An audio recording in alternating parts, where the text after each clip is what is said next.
तो भाई लोग, आज हम बात करने वाले हैं लुकिज्म के चैप्टर नंबर 402 के बारे में। तो अगर आपको एनिमेज और मानवास की एक्सप्लेनेशन देखना अच्छा लगता है तो मेरे चैनल को जल्दी से सब्सक्राइब कर लो। और आज की वीडियो की शुरुआत में हम देखते हैं हॉस्टल गैंग की फाइट जब व्हाइट टाइगर जॉब सेंटर से हो रही होती है। तभी यहाँ पे टॉम ली आ जाता है और कहता है, एली, ये बूढ़ा इंसान आज यहाँ पे तुम सबको तबाह करने के लिए आया है। मैनेजर किम, 1 मिनट के लिए शांत हो जाओ, मैं इनसे कुछ बात करना चाहता हूँ। मैनेजर किम कहता है, ठीक है। इसके बाद टॉम एली के पास आते हुए कहता है, तो मैंने सुना है तुम पहले यूजिन से मिल चुके हो और यूजिन ने तुम्हें 1 बिलियन वॉन पैसा देने का वादा किया था अगर तुम उसके साथ कोऑपरेट करते, लेकिन तुमने यूजिन का ऑफर ठुकरा दिया। क्यों? मैंने सही कहा ना बच्चे? तूने बिल्कुल सही करा। मैंने तुझे काफी समय पहले सिखाया था हमें किसी से भी लापरवाही में पैसा नहीं लेना चाहिए। और अगर आपने वो वाला एपिसोड नहीं देखा है जब यूजिन ने एली को पैसे ऑफर करे थे तो आप मेरी पुरानी वीडियो जाके देख सकते हो। इसके बाद टॉम कहता है, हाँ, तुमने बिल्कुल सही करा। क्या पता जब तुम किसी से पैसे ले लो उसके बाद वो तुमसे क्या करवाए। तुम अब काफी बड़े हो गए हो, जो तुम्हें पता चल गया था कि उसके दिमाग में क्या चल रहा होगा, इसलिए तुमने पैसे नहीं लिए। तो अभी के लिए मैं बस तुम्हारी इतनी ही तारीफ कर सकता हूँ। अब बात करते हैं काम की। मेरी बात ध्यान से सुनो। मैं यहाँ पे तुम बच्चों को लेने के लिए आया हूँ और मैं जानता हूँ तुम चुपचाप से मेरे साथ नहीं आओगे क्योंकि तुम अपने परिवार से अलग होना नहीं चाहते। तुम अपने मरते दम तक फाइट करते रहोगे अपनी फैमिली को बचाने के लिए। लेकिन क्या तुम्हें इन लोगों के लिए बुरा नहीं लगेगा? इसके बाद जो बंदे यहाँ पे एली की मदद करने के लिए आए होते हैं, टॉम उनमें से एक बंदे के सर पे अपना हाथ रखता है। उसके बाद उसका कॉलर पकड़ के उसके मुंह पे एक रैपट मारता है जिससे ये बंदा अनकॉन्शियस हो जाता है। एक रैपट में ही टॉम ली ने इस बंदे को अधमरा कर दिया होता है। इसके बाद टॉम कहता है, इन बच्चों को यहाँ पे चोट पहुँच रही है, इसका बस एक ही कारण है और वो ये है, व्हाइट टाइगर जॉब सेंटर को ये काम मिला है कि हमें तुम्हें यहाँ से ले जाना होगा और ये बच्चे हमारे काम के बीच में दखल दे रहे हैं। इसी वजह से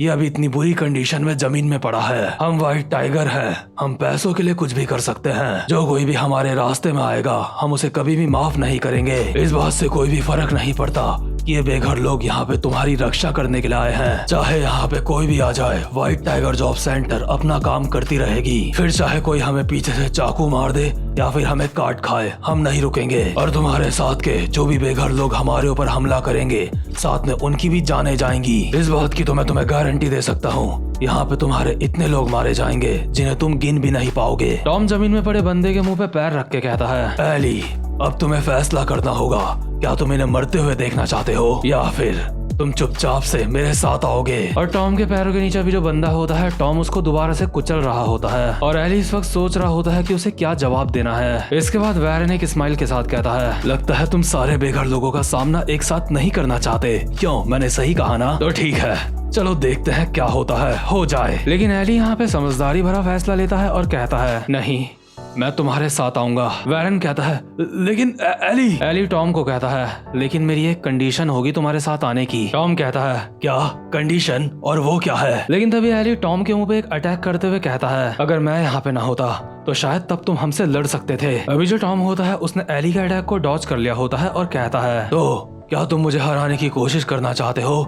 लेकिन अफसोस, तुम फेल हो गए। आखिर तुम मेरे ऊपर अटैक कैसे कर सकते हो? सच में मुझे इस चीज से काफी ज्यादा दुख हुआ है। एली कहता है, अपना मुंह बंद करो और मेरी बात सुनो। मैं वर्कर्स में अकेला जाऊंगा और हॉस्टल के बाकी मेंबर्स मेरे साथ नहीं आएंगे। वैसे भी वो मैं ही हूँ जिसको लेने तुम यहाँ पे आए हो। मैं अपने परिवार को वर्कर्स जैसी गंदी ही जगह पे नहीं भेज सकता। शैलिया भी बोल रही होती है, एली, लेकिन एली की बच्चियां चिल्ला रही होती हैं, पापा। लेकिन तभी हम देखते हैं शांगुई को जिसने अपनी पैंट में अपना मोबाइल फंसा रखा होता है और उस मोबाइल से अभी हमें यूजिन की आवाज आती है। यूजिन कहता है, ठीक है, इसमें कोई भी दिक्कत नहीं है। टॉम कहता है, तो तुम इतनी देर से सब कुछ सुन रहे थे? यूजिन कहता है, एली जैंग वो चाबी है जिसकी हमें जरूरत है। अगर तुम एली जैंग को यहाँ पे ले आए तो मैं समझूंगा कि काम खत्म हो गया है। टॉम कहता है, तो ठीक है, लगता है सब कुछ सेट हो गया है, सारी चीजें सॉल्व हो चुकी हैं। अब सबके लिए एक अच्छी एंडिंग होगी। तो क्योंकि अब हॉस्टल वर्कर गैंग में जाने के लिए तैयार हो चुकी है, तो क्या तुम्हें ऐसा नहीं लगता कि तुम्हें भी अपने घर जाना चाहिए गंजे? टॉम जेरी के कंधे में हाथ रखता है और कहता है, एक तलवार को उसकी मियान से बाहर नहीं रहना चाहिए। तलवार को अपनी मियान के अंदर ही रहना चाहिए, बिल्कुल तुम्हारे फादर बेको कौन की तरह। मतलब जो टॉम है वो जेरी के फादर को भी जानता था। इसके बाद टॉम कहता है, ये किस्मत का कितना अजीब खेल है। प्री जनरेशन में गैप्रियोंग किम और बेको कौन और सेकंड जनरेशन में जेक किम और जेरी कौन एक साथ हैं। लेकिन तभी टॉम की नजर पड़ती है एली के ऊपर, जो पहले ही गाड़ी में जाके बैठ चुका होता है। टॉम कहता है, क्या एली, क्या तुम सीधा यहाँ से निकलना चाहते हो? क्या तुम अपने परिवार को गुड बाय नहीं बोलोगे? जरा उसे देखो, वो तुम्हारी तरफ कैसे भाग के आ रही है। और अभी हम देखते हैं जो शैली होती है एली की तरफ भाग के आ रही होती है और कहती है, एली जैंग, आखिर तुम्हें क्या लगता है तुम कहाँ जा रहे हो? तुम लोग बिना मुझे बताए ऐसे नहीं जा सकते।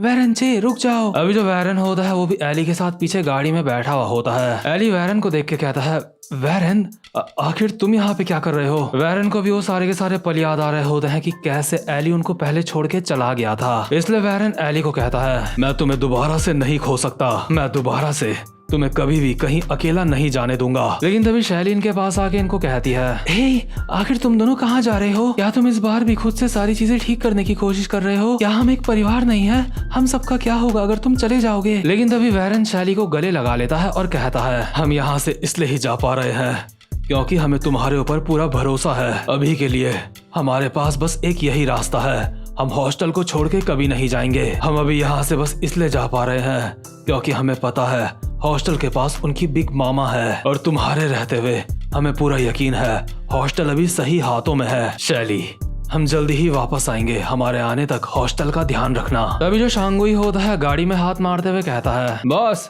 लगता है वो सारे के सारे गाड़ी में चढ़ चुके हैं और लगता है इनकी सारी बातें भी खत्म हो चुकी हैं, तो क्या अब हम निकले? और साथ ही साथ में शांगुई अपने मन में बोल रहा होता है, ओह प्लीज, यहाँ पे ऐसी प्यार भरी बातें कर रहे हैं, लेकिन एक बार जब मर्द अपने बाल खोना स्टार्ट कर देता है तो लड़कियों का इंटरेस्ट उनसे जल्दी ही खत्म हो जाता है। इसके बाद जो शांगुई होता है वो गाड़ी लेके यहाँ से निकल लेता है और शैली अभी अकेले खड़ी होती है। तभी शैली के पास एली की दोनों बच्चियां आती हैं और कहती हैं, मामा, पापा और अंकल चले गए। शैली कहती है, सब ठीक है, उन्हें कुछ देर के लिए यहाँ से जाना पड़ेगा, तुम चिंता मत करो, वो जल्द ही यहाँ पे लौट के आएंगे। और ऊपर से मैं अब भी यहाँ पे मौजूद हूँ, बिग मामा यहाँ पे मौजूद है, तुम्हें किसी बात की चिंता करने की कोई जरूरत नहीं है। तो इसके बाद सीन शिफ्ट होता है और हम देखते हैं जो एली लोग होते हैं उनकी गाड़ी वर्कर्स के अड्डे में पहुंच चुकी होती है और अभी एली और वैरन यूजिन के सामने मौजूद होते हैं। इसके बाद यूजिन कहता है, हम काफी समय बाद मिल रहे हैं, आखिरी बार हम चारों गैंग की समिट में मिले थे, उसके बाद से हम नहीं मिले, तो बताओ आखिर सब कुछ कैसा चल रहा है? तुम दिन के टाइम पे काम करते हो और रात के टाइम पे अपने बच्चों का ध्यान रखते हो, क्या तुम एक अच्छी जिंदगी जी रहे हो? क्या तुम खुश हो? एली अभी स्टाइल से बैठा हुआ होता है और कहता है, सीधा मुद्दे की बात कर, तुझे क्या कहना है? यूजिन कहता है, क्या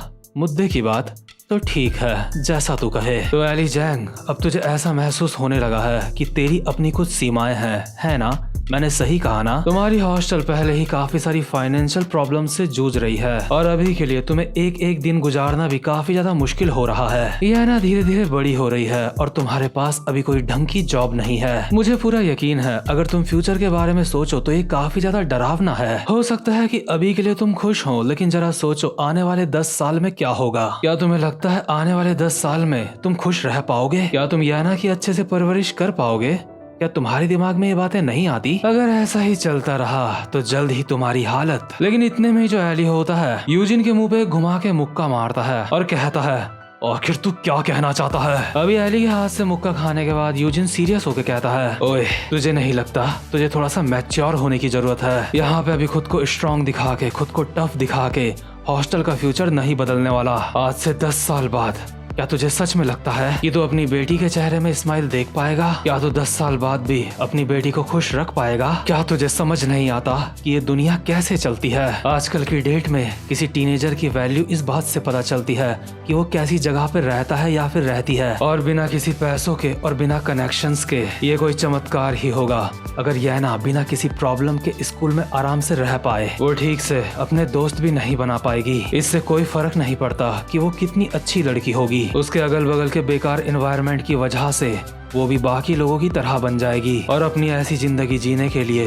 वो दुनिया को ब्लेम नहीं करेगी, वो तुम्हें ब्लेम करेगी। वो सिर्फ तुम्हें दोष देगी इस दुनिया में उसको लाने के लिए। तुम उसको इस दुनिया में लेके आए जबकि तुम्हारे पास खुद का पेट पालने के लिए पैसे नहीं है। और ऐसी सिचुएशंस में ये बात पक्की है कि आगे जाके तुम्हारी बेटी किस तरह की इंसान बनेगी। जो इस तरह से बड़े होते हैं वो हमारी ही तरह क्राइम करने लगते हैं, वो सब बिल्कुल हमारी ही तरह अपराधी बन जाते हैं। आखिर ये सब चल क्या रहा है? सारे के सारे बेघर लोग गैंगडोंग तुम्हारी वजह से आए हैं। उन सब ने सुना कि हॉस्टल ने अपना एक परिवार बनाया है, इसीलिए वो सारे के सारे गैंगडोंग आए क्योंकि उनको भी अपना एक परिवार बनाना है। हो सकता है कि शुरुआत में उन सबको ये काफी ज्यादा अच्छा लगे क्योंकि वो सारे के सारे एक ही तरह से सोचते हैं, लेकिन बात का क्या, आखिर वो अपनी आगे की जिंदगी कैसे बिताएंगे? क्या तुम्हारे दिमाग में ये बात कभी भी नहीं आई? क्या तुमने ये कभी भी नहीं सोचा इस सारे बेघर लोगों के ग्रुप से एक इंसान ओली वैंग बन के निकलेगा जो खुद की कुर्बानी देगा? या फिर कहीं ऐसा तो नहीं कि तुम्हें गैंगडोंग के सारे बेघर लोग इसलिए चाहिए ताकि उनकी हालत भी तुम्हारे और हैदर की जैसी हो? हॉस्टल की कहानी अब तक काफी ज्यादा बेकार रही है। क्या तुम ओली और हैदर की कब्र के सामने खड़े होकर ये कसम खा सकते हो कि बाकी के बेघर बच्चों के साथ वैसा नहीं होगा जैसा उनके साथ हुआ? एली जैंग, सब कुछ ध्यान से सोचो। तुम पूरा गैंगडोंग चला रहे हो। और यूजिन एली को अपनी एक उंगली से वापस से चेयर में बैठा देता है। यूजिन कहता है, क्या तुम चाहते हो मैं तुम्हें ये बताऊं कि अभी तुम कैसी सिचुएशन में हो? जिस पल से तुम हमारे इस अड्डे में चल के आए थे उस पल से ही तुम हमारे बंदी बन चुके हो। मुझे गैंगडोंग की चिंता थी क्योंकि वहाँ पे बहुत सारे बेघर लोग हैं। मुझे ये चिंता थी कि वो सारे के सारे तुम्हारी वजह से दोबारा से आपस में मिल जाएंगे, लेकिन वो एली जैंग जो उन सबको साथ में मिला सकता था अब वो वर्कर्स के अड्डे में है। वो बेघर टीनेजर्स जिन्हें तुम्हारी चिंता है वो तुम्हारे बिना कोई भी फैसला आसानी से नहीं ले पाएंगे और ऊपर से तुम्हारे लिए और वैरन चे के लिए यहाँ से भागना नामुमकिन है। मैंने पहले ही वर्कर्स के बंदों को सबके ऊपर नजर रखने के लिए कहा है। या फिर तुम कहीं ऐसा तो नहीं सोच रहे कि शैली पार्क कुछ कर सकेगी? क्या शैली पार्क इतनी ज्यादा काबिल है कि वो सारे बेघर लोगों को एक ही रात में एकजुट कर पाए? वैरन चे भी इस वक्त यहाँ पे है। आखिर वो 3 लड़कियाँ अकेले क्या कर सकती हैं? और इसका मतलब ये है कि अभी मैं हॉस्टल को आराम से खत्म कर सकता हूँ। तुम्हें ये पता होना चाहिए कि अभी तुम कैसी सिचुएशन में हो एली जैंग। एली अपना सर नीचे करके कहता है, आखिर तुम मुझसे क्या चाहते हो? यूजिन एली के कान के पास आता है और कहता है, मैं चाहता हूँ कि तुम वर्कर्स को ज्वाइन कर लो। अपने साथ के भिखारियों के साथ अपना समय बिताना बंद करो और शामिल हो जाओ वर्कर्स में, क्योंकि अभी तुम्हारे पास मौका है वर्कर्स में शामिल होने का। मैं जानना चाहता हूँ आखिर तुम्हारे इस मोटे दिमाग के अंदर क्या चल रहा है। मैंने सुना है ये 4 बड़ी गैंग्स वाला सिस्टम तुमने ही क्रिएट करा था और तुम गन के फेवरेट हुआ करते थे। मैं खुद से देखना चाहता हूँ कि असल में तुम कितने ज्यादा टैलेंटेड हो। और ऑफ कोर्स मैं ये सब कुछ तुम्हें फ्री में करने के लिए नहीं बोल रहा हूँ। अगर तुम वर्कर्स में शामिल हो जाते हो तो हम भी तुम्हारे लिए काफी मेहनत करेंगे। मैं गैंगडोंग में एक यूथ सेंटर बनाऊंगा सारे बेघर बच्चों के लिए। मैं इस बात का ध्यान रखूंगा कि उनमें से किसी का भी हाल हैदर और ओली की तरह ना हो। हॉस्टल के जितने भी मेंबर होंगे मैं उन सबको स्कूल जाने में मदद करूंगा। मैं इस बात का भी ध्यान रखूंगा कि तुम्हारी बेटी याना तुम्हारी तरह ना हो। याना का भविष्य तुम्हारी जिंदगी से काफी अच्छा होगा। साथ ही साथ में मैं तुम्हें अच्छे पैसे भी दूंगा। फर्स्ट जनरेशन के जितने भी किंग्स थे वो सारे के सारे आपस में फाइट करके रिटायर नहीं हुए थे। उन सबको रिटायर होने की अच्छी कीमत मिली थी और तुम्हारे लिए भी मैं बिल्कुल वैसा ही कर सकता हूँ। भले ही ये सब कुछ करने में तुम्हें दिक्कत होगी लेकिन तुम्हें इस बात से कोई भी प्रॉब्लम नहीं होनी चाहिए, है ना? क्योंकि एक परिवार का हेड अपने परिवार के लिए यही करता है। वो अपने परिवार के लिए अपना सैक्रिफाइस करता है। अगर तुम चाहते हो कि तुम्हारा परिवार खुश रहे तो तुम्हें अपनी खुशियों का त्याग करना होगा। अगर तुम खुश नहीं रहोगे तो गैंगडोंग खुश रहेगा। तुम्हारे इस सैक्रिफाइस की वजह से हॉस्टल सुरक्षित रहेगी। एली को भी वही सारी बातें याद आ रही होती है कि हैदर और ओली के साथ क्या हुआ था और ये बातें याद करते करते जो एली होता है काफी ज्यादा इमोशनल हो जाता है, क्योंकि अब एली को फैसला करना है कि उसको क्या करना है। या उसको वर्कर्स ज्वाइन कर लेनी चाहिए या फिर नहीं। इसके बाद सीन शिफ्ट होता है और हम देखते हैं टॉम ली और यूजिन को जो अभी कहीं जा रहे होते हैं। टॉम अभी यूजिन को कहता है, क्या तुम्हें इस बात पे पूरा यकीन है? जिनयूंग यही है क्या? यूजिन कहता है, हाँ मुझे पूरा यकीन है, मैंने तुमसे वादा किया था इसलिए मैं तुम्हें जिनयूंग से मिलने दूंगा। टॉम एक स्माइल के साथ कहता है, मुझे ये सुन के काफी अच्छा लगा। यूजिन कहता है, क्या अच्छा लगा, लेकिन क्यों? टॉम कहता है, खैर इस बात के ऊपर ध्यान मत दो, क्योंकि अगर तुम कुछ बहाने बना रहे होते और मुझे जिनयूंग से मिलने ना देते तो मैं तुम्हें फाड़ के रख देता। मुझे तुम्हारे लिए अच्छा लग रहा है कि तुम मेरे हाथ से मरने से बच गए। यूजिन अभी टॉम को कुछ देता है और कहता है, ये लो। टॉम कहता है, आखिर ये क्या है? यूजिन कहता है, इसे ले लो बस, मैं तुम्हें ये पहले ही देना चाहता था लेकिन पहले मुझे मौका नहीं मिला। तो ठीक है, मैं ये दरवाजा खोल रहा हूँ। अभी यूजिन लैब का दरवाजा खोल रहा होता है और टॉम कहता है, वो मेरा दिल बहुत ही तेजी से धड़क रहा है। और जैसे यूजिन दरवाजा खोलता है तो टॉम देखता है आगे जिनयूंग खड़ा है। टॉम अंदर आके कहता है, जिनयूंग, ये मैं हूँ टॉम ली। काफी सालों बाद मिल रहे हो। Hey man, Jinyoung Park, acting chief, आखिर तुम कैसे हो? हम काफी समय बाद मिल रहे हैं, आओ एक दूसरे के गले लग जाएं। लेकिन जो जिनयूंग होता है टॉम के मुंह पे घुमा के एक लात मारता है और कहता है, टॉम ली,